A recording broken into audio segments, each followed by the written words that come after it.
had questions in the last few weeks about the scripture readings on Sunday, because I know we have people tuning in on our YouTube channel or saying, you know, I've had a little feedback saying, boy, you really picked some lit scriptures, you know, for political reasons. Well, I know that in non-denominational churches, evangelical churches, Baptist churches, the preacher has a lot of latitude to select what scriptures they want to preach on. They often preach sermon series that are thematically connected. And I'm not bashing that. I want to be clear. There's some really great sermon series out there and really well-crafted sermon series that are solid Christian teaching.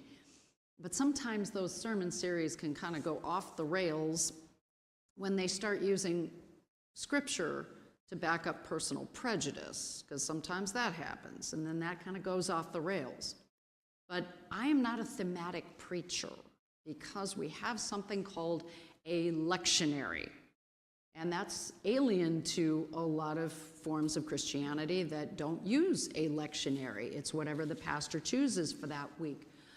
I don't have that luxury. So if that red book of common prayer that we've been speaking words out of, if you open it towards the back, you're going to see a section called the lectionary. We hide it really well. We put it in the back of the book.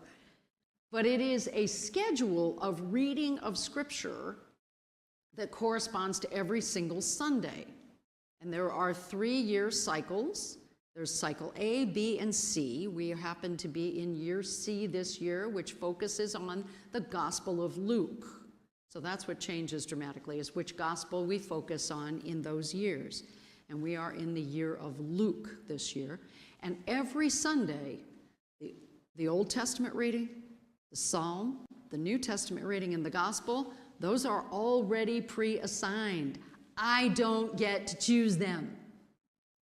Okay? I don't get to choose them.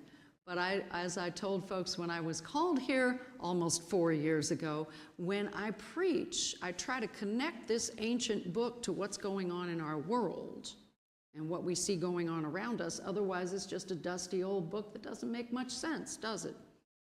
And we can feel very removed from what's in it. But there's a lot of what goes around comes around because people haven't changed much. And suddenly, we hear messages that are sounding very contemporary. And then I'm asked if I'm a political preacher. Well, I'm not a partisan preacher. I don't preach the Republican Party or the Democratic Party or the Green Party or the Independent. I don't preach secular politics. I preach the gospel of Jesus Christ.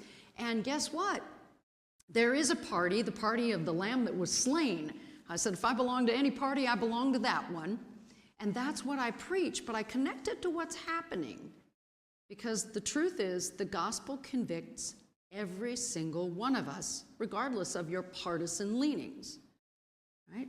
Regardless of your partisan leanings, because we all fall into the realm of sin and death, and those powers are very real, and we all fall short of the glory of God, as our brother St. Paul would tell you and me. So I don't choose these readings, they come up. And today's readings, well, they're no different. I'm going to go over to the lectern because I'm going to quote from some of these readings. We're going to do a little teaching, and then we're going to have a word about the current situation we find ourselves in.